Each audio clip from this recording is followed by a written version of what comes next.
Bonjour. Dans cette vidéo, on va voir la limite de la fonction composée ainsi que le lien avec le changement de variable pour le calcul de la limite. Les passons à l'énoncé.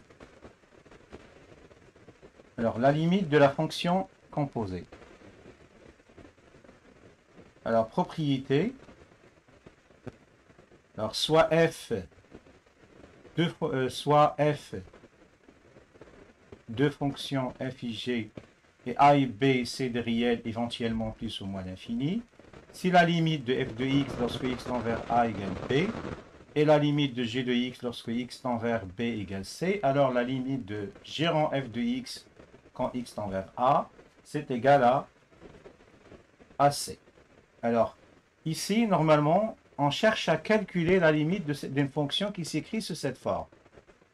Alors, on calcule premièrement la limite de f de x quand x tend vers a. On trouve b par exemple, éventuellement plus ou bien moins l'infini. Et puis on remplace f de x par x. Et on calcule la limite de g de x, non quand x tend vers a, mais quand x tend vers b. Et si on trouve c, alors la limite de tout ça, c'est c. Alors prenons un exemple. Alors on cherche à calculer la limite de la fonction. Alors la limite suivante, limite quand x tend vers plus l'infini de cosinus de 1 sur x carré. Alors, premièrement, la limite de la fonction qui est à l'intérieur ici, qui est 1 sur x carré plus 1, quand x tend vers plus l'infini, cette limite, normalement, c'est 0. D'accord? Alors, et puis, normalement, qu'est-ce qu'on fait? On remplace 1 sur x carré plus 1 par un petit x. Et on calcule la limite de cosinus x lorsque x tend vers 0, la limite de ça. Alors, ça va donner quoi? La limite de cosinus de x quand x tend vers 0. Donc, on a la limite de cosinus de x quand x tend vers 0. Cosinus de x, le calcul de la limite ne pose aucun problème. On remplace. Cos 0, c'est 1. Donc, ça va donner directement que la cosinus, la limite de cette quantité, c'est 0, c'est 1, pardon. D'accord? Maintenant, on va voir le lien avec le changement de variable. Comment calculer cette limite en utilisant la technique de changement de variable. Alors, changement de variable. Calculons, normalement, on cherche à calculer une limite sous cette forme. Alors, la rédaction, alors, posons grand X égale f de x, comme, donc, on est dans cette situation, hein, comme f de x tend vers b lorsque x tend vers a, alors, on exprime ceci en disant que, comme x tend vers a, grand X qui est f de x tend vers b. D'accord?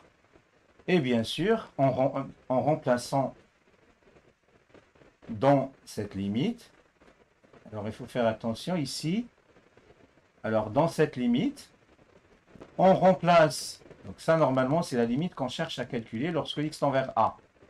On remplace f de x par grand X, et on écrit ici vers quoi tend grand X. Donc normalement, le petit x, il va disparaître ici à cette limite. Donc, on remplace ici f de x par grand X, mais grand X il tend vers B. D'accord? Donc, on remplace ici, ça va donner la limite de g de x, normalement c'est c, donc égal à c. Alors, prenons un exemple, on va calculer cette limite en utilisant le changement de variable. Alors, on va poser grand X et f de x, c'est-à-dire on va poser grand X égale cette quantité. D'accord? Comme la limite de cette quantité en plus l'infini, c'est 0.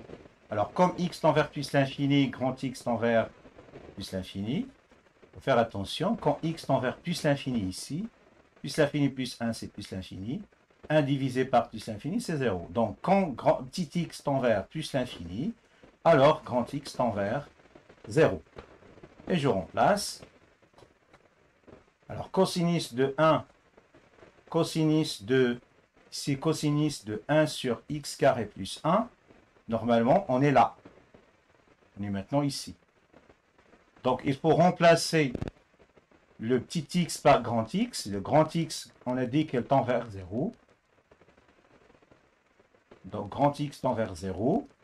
Et on va remplacer cette quantité qui est là par grand X. Donc, ça va donner quoi? Et on sait que la limite de cosinus de x quand x tend vers 0, donc le calcul ne pose aucun problème. On remplace, c'est cosinus de 0, donc c'est 1. Merci pour votre attention et au revoir.